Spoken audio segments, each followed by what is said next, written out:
siguro ganun naman siguro yung may sakit.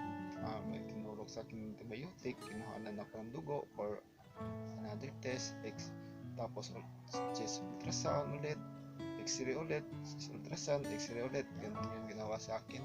Is na tinurok sa akin yung antibiotic from 1087 cc bumaba ng 750 ml. Bumaba siya ng 750 ml.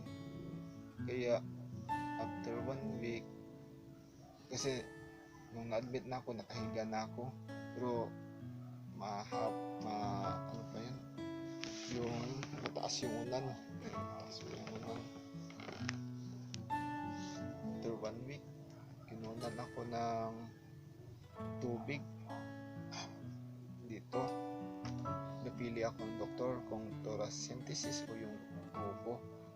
Pinili ko yung thoracentesis, yung ito lang sa likod, kasi